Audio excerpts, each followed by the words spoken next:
Hey y'all, welcome back. This is a real filler video. When I say this is a filler video, this is an idea that randomly spawned in my head after I made a random coincidence about the series JoJo's Bizarre Adventures.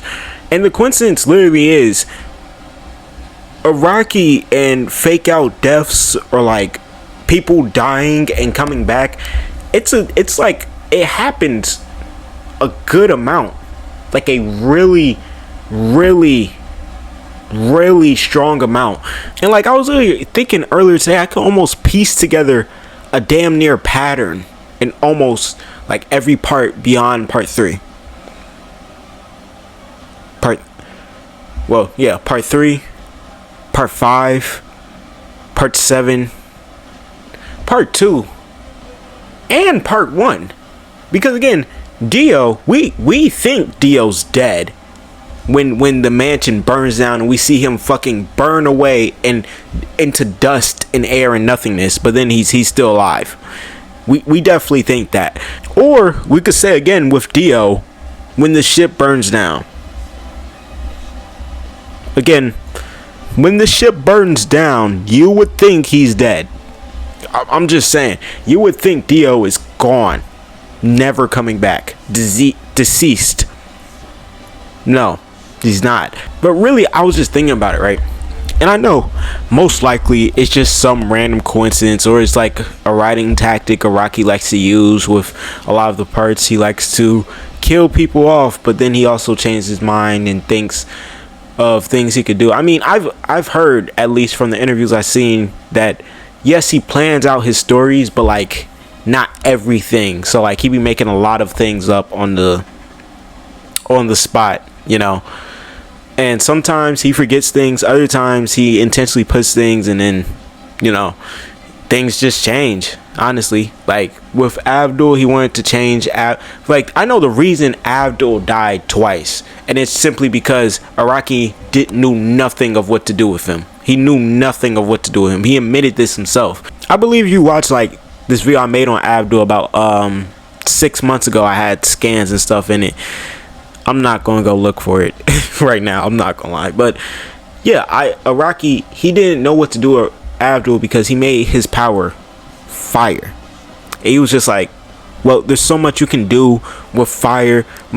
Mind you, this was an interview when the part 3 hardback manga editions were coming out, and you would just see he had redrawn on the cover, and you would just see in the back there was a little note about some character, and this time it was about Abdul, and he was just yeah, he didn't know what to do because with fire and poison, it's so open. There's so much you could really do with those two things, and he's not lying. When you look at anime and manga history, fire and poison are two very common usage, and it's also common for a fire user or a poison user to be extremely fucking strong.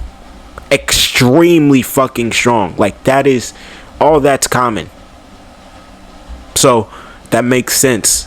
I'm thinking of people off the top of my head right now. I can think of 4 fire users off the top of my head in any manga history that are just fucking broken. Roy Mustang, for example, in the Fullmetal Alchemist universe, he was fucking broken. He was broken. This nigga killed a sin. They're not supposed to die. But yeah, we when you look at characters and double deaths, especially in JoJo's, you have Bruno, you have Joseph, which with Joseph, I'm counting him for 2 deaths only because initially you see Joseph launch into the sky, you think he's dead. Of course, that was cleared up in half an episode, so there's that. But then his other death, where you see the fucking blood drained out of him and his soul starts floating upwards, so he died. He died for the time being. His other death, yeah, it was also cleared up, but he died.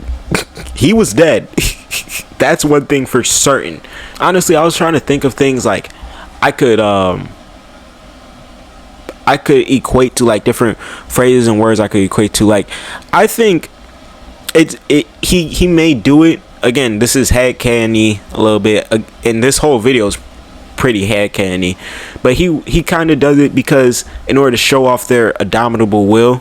You know, JoJo's Bizarre Adventures is a lot about various things, but willpower is like at the centerfold. It's one of those ones at the centerfold. That's a part of the reason why the Joestar family, and why we even follow the Joestar family, their indomitable willpower to push through.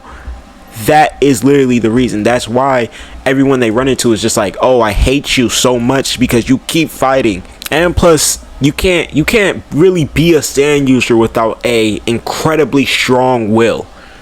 Like being a very strong-willed individual towards your goals, your ethics, your morals, even just your way in life. And that's one thing you can always say all Joestars have in common. They are very determined, they are very strong-willed. You know, the worst we've probably seen a Joestar is maybe Johnny at the start, because he was fucking depressed and broken. Johnny at the start of part 7 was depressed and broken, and yeah, he hated his life. If he don't meet Gyro, he doesn't have a purpose, you know, to his life. But yeah, oh yeah, and I missed part 7. Or I didn't miss it. I'm pretty sure I mentioned it. I don't remember. But yeah, with part 7, it's done in a very different way. In this case, which is why initially I wasn't sure if I was going to include it for real, but like I was like, fuck it, whatever. Diego, again, it's 2 different versions of Diego, so I can understand some people being like, oh, it's 2 different versions of Diego. But Diego, he dies twice. Like both versions of him die organically, which I think with him, I don't think it was necessarily for the strong will. I think it was partially for the fan service, but it also makes a lot of sense where it makes a lot of sense towards the actual ending of Steel Ball Run. You know, I'll just say that. But in equaling it to almost anything else, like, as a matter of fact, I can. Diego's incredible willpower, I could say. Yeah, I could definitely say willpower. I mean, he only took the chance to go to this universe from Funny Valentine's so he can conquer it, so he can take it over. And that was something he was already doing, you know, in the regular world.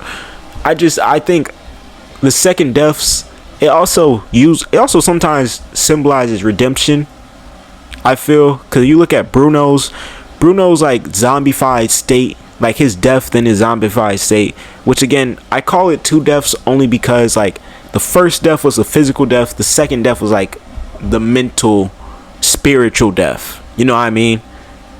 Because even though his body was dead, his soul was so strong-willed and stubborn to hold on to his body that he was a dead corpse, literally just with a soul.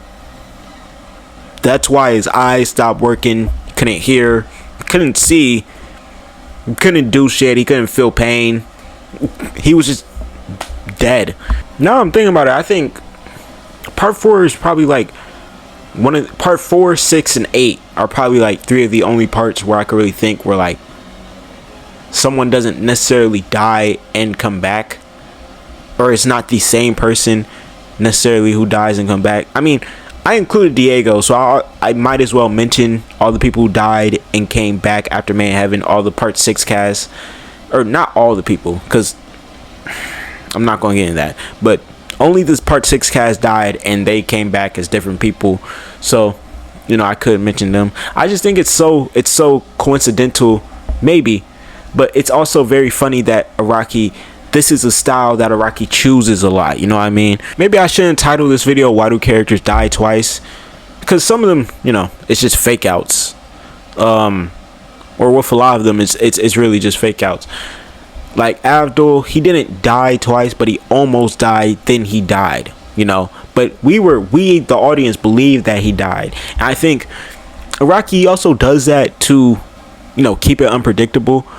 The thing with JoJo's Bizarre Adventures, varying from part to part, you can't tell. You could try to tell, but you can't fully tell who all is gonna die. See, you can have your guesses, cause like every part I've had my guesses. Like with part 4, I thought for sure Okuyasu was dead. For sure. And I'm not counting Okuyasu because there's only one instance of a fake out. You know what I mean? But I thought for sure he was dead. And then he popped back up, you know? So that's this. It's all very, very unpredictable. Araki's great at keeping you guessing, making you wonder why. You know what I mean? Because watching JoJo's Bizarre Adventures, there's a lot of times where I'm just sitting there and I'm wondering, I'm like, why? Why is he still alive? Or why is he dead? Because someone like Abdul taking him back and not knowing why Araki actually killed him, which it being because his stand was annoying to draw and his stand didn't have limitations. You're just like, why? Watching part 3 for the first time, especially after Abdul first comes back, why? But then you also gotta think the unpredictability and the character development that it gave Polnareff. But it's also like, you don't want your character to be straight character development. You don't want to have sacrificial characters, you know, which is something I do feel like Araki does sometimes. But that's another video topic for another day if you ever want that. If you enjoyed this video, make sure to like, comment, and subscribe. You know, we're on the road to 5K, so anything helps. And until next time, peace.